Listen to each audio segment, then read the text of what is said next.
Hi, this is Dennis with Second Chance Tackle. Today we're going to work on a Kevin Van Dam Quantum reel. So this one's a little bit older. KVD went over to the Lose product line as a result of Quantum being acquired by Rather Products, and they split up the Zebco line.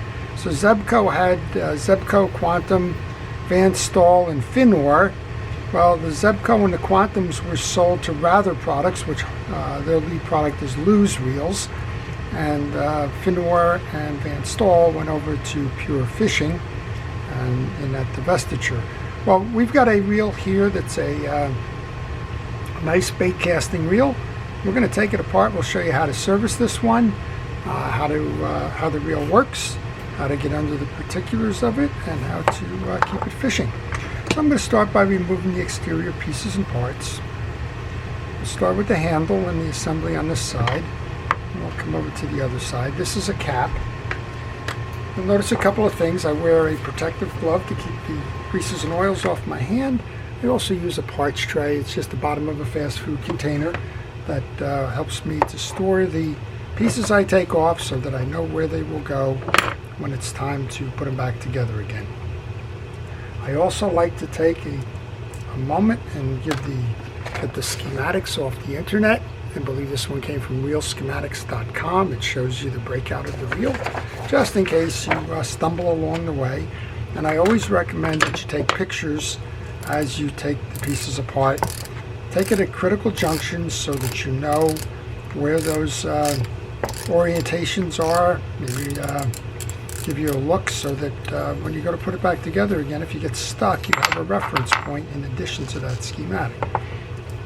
So for example, here we took the star adjuster off. There's a washer there. There's two little tension washers inside that. This faces up on the shaft, and I just put all of those into that adjuster, and I put that adjuster into my case. Underneath that is one of the bearings for the reel. Alright, we want to come over to this side then. You'll notice that there aren't any side plate screws on this side, so that means they're in the back. They're probably under the spool, and we'll just take a moment to clear that up. To get to this side of the reel, there's a little switch here. You want to pull that switch out. Then you should be able to push down like that to open your case and remove that case. That case has got a bearing in the back of it. I like to oil my bearing, so let's go ahead and put a shot of oil in there. That's not a sealed bearing, it's a shielded bearing. And we have a spool with a series of brakes and the like here. So we're just going to remove the spool, and sure enough, we have two screws underneath there that are holding that side plate mechanism in. So we have 1, 2, 3 screws here. I'm not sure, I'm not seeing another one, so we'll just go with the 3 for now and see if that enables us to remove that. There is a bar here with a C-clip on it that's holding the worm drive. Normally that is not a case attachment point, but we'll find out. Alright, the bearing just came out, and that little shield washer for the bearing came out. Don't panic when things like that happen. Just recognize that you have those backup points for review, and hopefully you'll find them either in the schematic or because you just had a visual as you took off the other piece. So these are nice reels. KVD had a series of different frames there, and very affordable, very nice reels. I don't remember exactly the bearing counts on these. I tend to get lost. Some of these manufacturers have just put crazy bearing counts in these reels, and after a while you just wonder how many is too many. Alright, I should have one more down here, and I'm thinking if I can get this one out, it should be good. That one looks like it requires a mini screwdriver.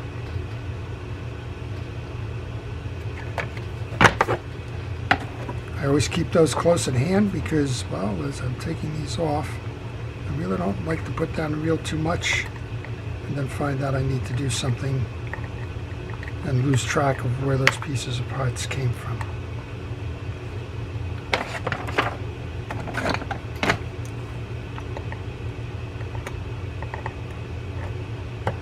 Okay, those are the 3 screws. One is different from the other 2, always good to note. Let's see if that's going to allow me to remove this now.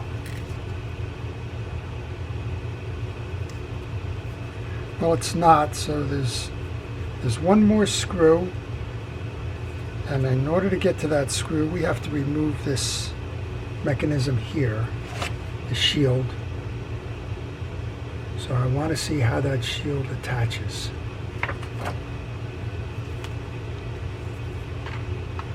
There's a screw here.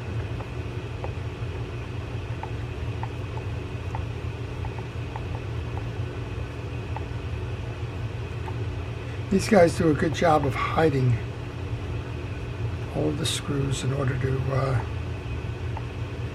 guess, cosmetically make it more attractive. All right, there's your bar. That bar is the screw that is going to release the side plate now, or it should release the side plate now.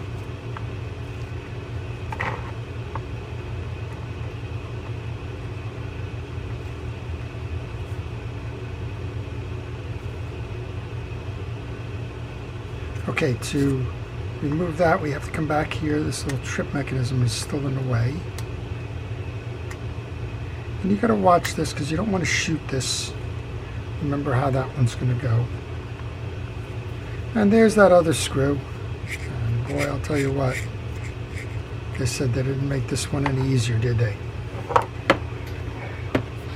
So a key to doing reel repair is just being patient and just accepting that some of these things are going to take time. I'm going to use that micro screwdriver again. We'll get in here. Guess we're going to have to use the other one. And this will release the side plate now.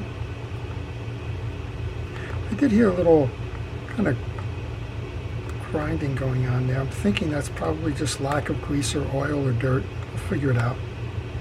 So this is a good place to take your pictures, so that you know what you've done here. And that when you go to get reinstalled, you have the assemblies down correctly. All right, let's see if we can take it off now. Yep, we can take it off now. There's a bearing in the side of the case.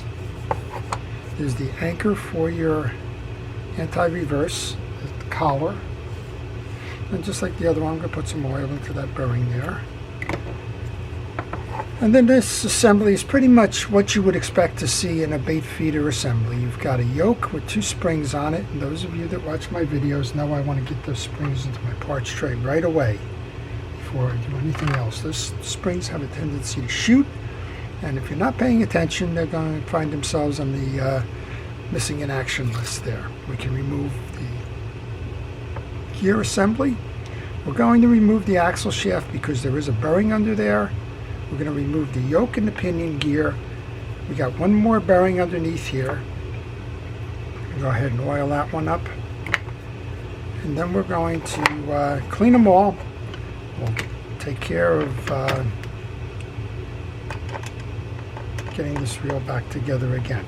So if you like these kinds of videos, if you're interested in the hobby of reel repair, or if you're just out there servicing your own reel, maybe you have a couple of different reels, or maybe you just want to learn a little bit more about fishing reels, how they are manufactured, a little bit of their history, how they come together, those kinds of things, well, I'm going to encourage you to subscribe to my channel. And if you do subscribe to my channel, please hit the notification button. That way you'll see what I'm posting. I post all kinds of reels. Today we're working on a bait caster. Tomorrow it might be an ocean trolling reel. The next day it might be a freshwater spinning reel, and so on. So best to do that. All right, I've taken the 2 screws out. I can lift this shaft up now, and that's why I wanted to lift the shaft up. We have another bearing underneath right here. And you want to make sure that, that everything gets oiled. There's no sense doing some of it. You might as well do all of it. I'm just inspecting now to make sure that the parts are nice and clean. They are. These are Teflon gears. You don't need to oil Teflon gears or grease them or anything like that. By the nature, they're a petroleum product, and you can just let them go. They're kind of self-lubricating. All right, that's why I left the screws on my bench here rather than spending any amount of time putting them into my parts tray, because I knew that right away I was going to put them back in. And that's what we're doing now. We're reassembling the gear shaft. We've oiled the bearings in here now. Nice amount of bearings. I'm sure they're hiding a few somewhere. Just turn it, make sure that everything's working fine there. While we have this assembly off, let's go ahead and clean that worm gear. I'm just going to use a paper towel for that. I'm not sure if it's that worm gear that's making the noise, or if we have a just a noisy bearing or something. I'm just going to turn that a little bit. Use the paper towel to wipe off the grease on that. I'm going to replace that with oil.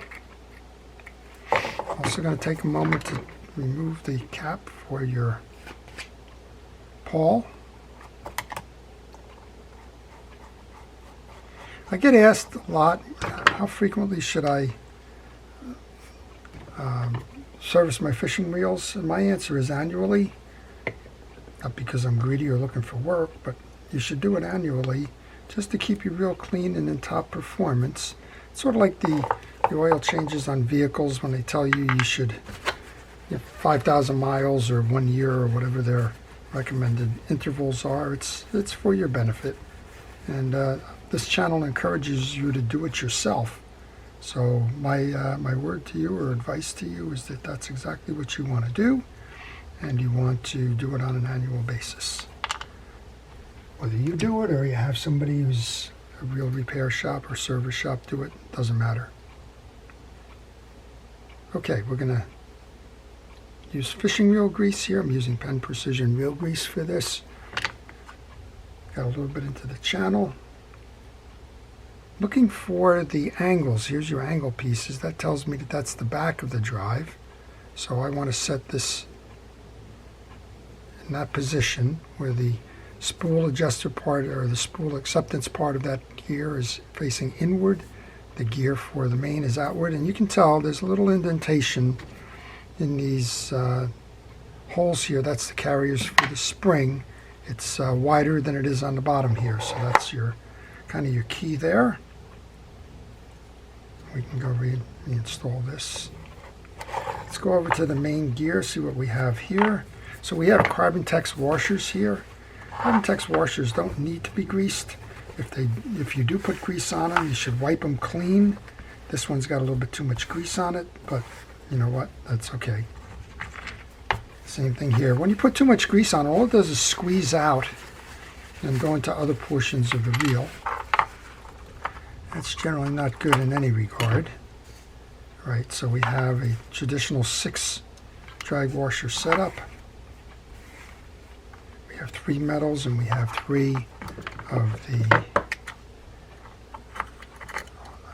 drag washer sets. And I'm just wiping these clean. Again, these do not need the grease. I'm going to wipe the inside channel of this.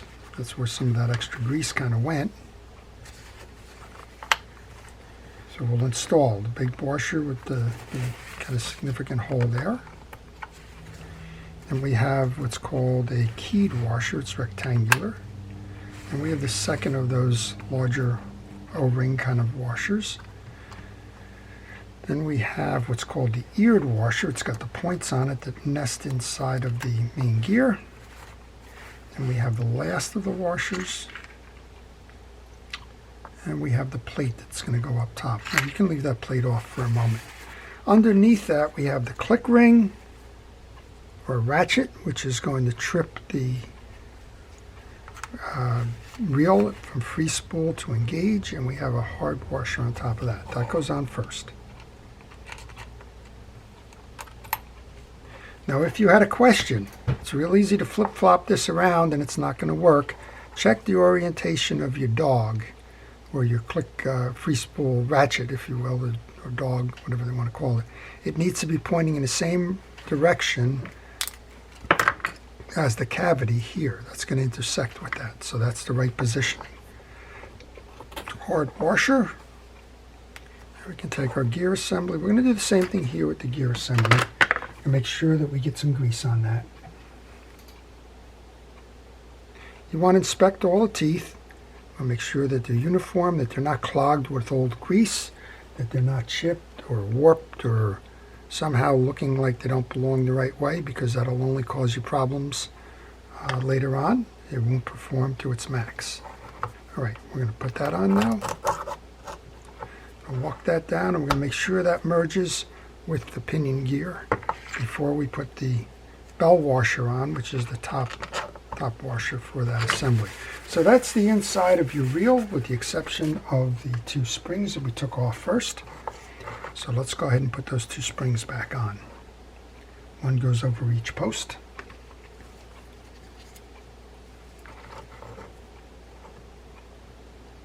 Then we have the collar.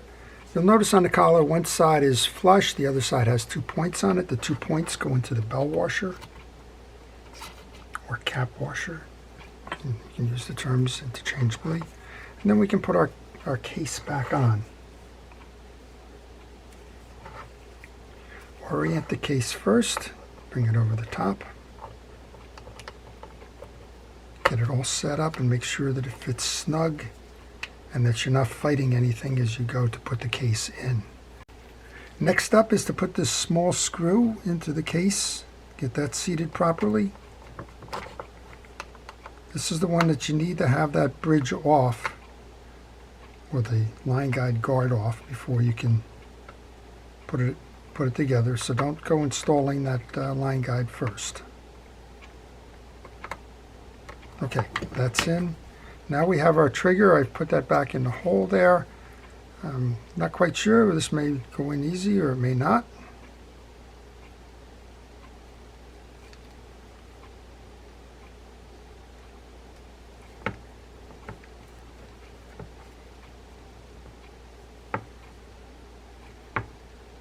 There we go. Relatively easy. No complaints with that. Now we have this main bar that goes through a couple of things. It goes through the hole, it goes through the line guide, it comes over the other side of the case to mount there. And we'll tighten that up, and that'll hold this nose on now. And we can, before we do much more, give it a spin, make sure that it's doing what it should be doing. So that's just a noisy old worm gear there. I'm going to put a little bit more oil on it, but you know, we've kind of oiled that up pretty good. So that's just those 2 plastic gears, just making a little bit of complaining. All right, that's going to be the way that one is. I think that's probably a design issue there. All right, we're back up to the spool then. We've kind of greased up a lot of things here. We've oiled all the bearings. We're just going to put a light coat of grease onto the axle shaft or spool shaft here, both sides. We're going to grab our 3 screws that belong here, holding the case on next. And these are always fun because, well, you got to reach in there, you got to hold the screw, and more times than not, that screw is going to fall into the case a couple of times. If you have any questions on this reel or any reel, maybe you're working on one and you're stuck, you need a little assist, if you leave that in the comments section, I do try to answer those.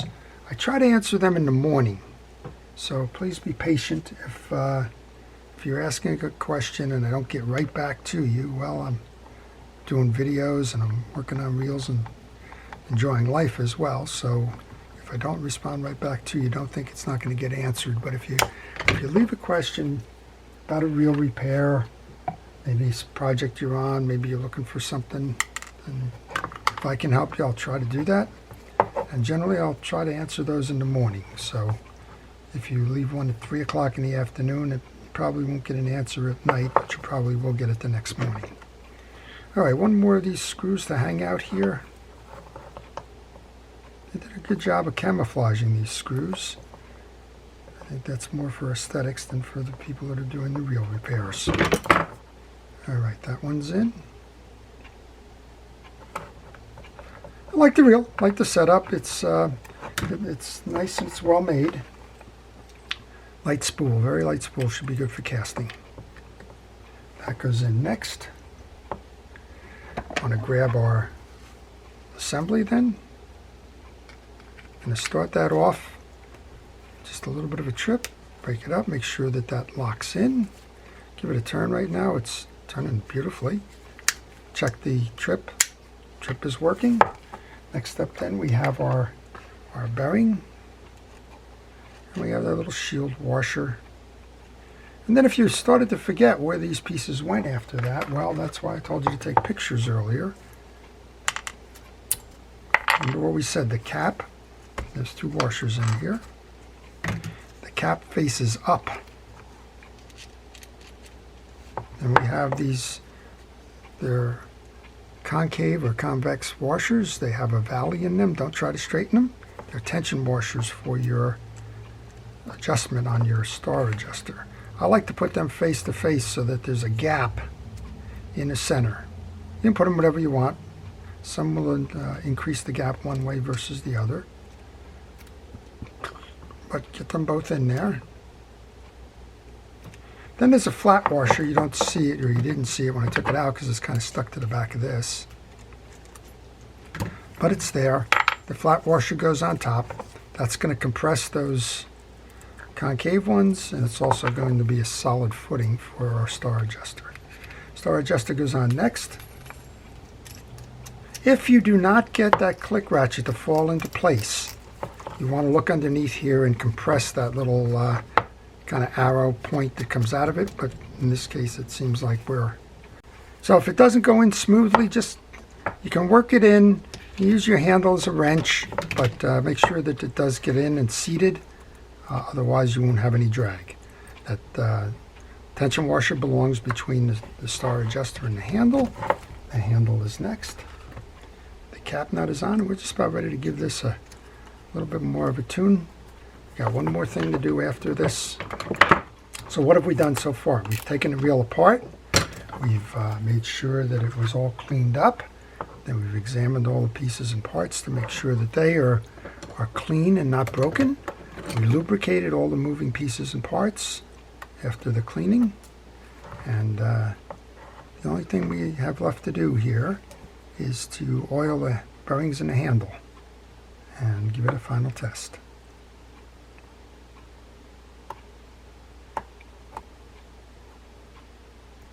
Trying to align the hole for this little set screw.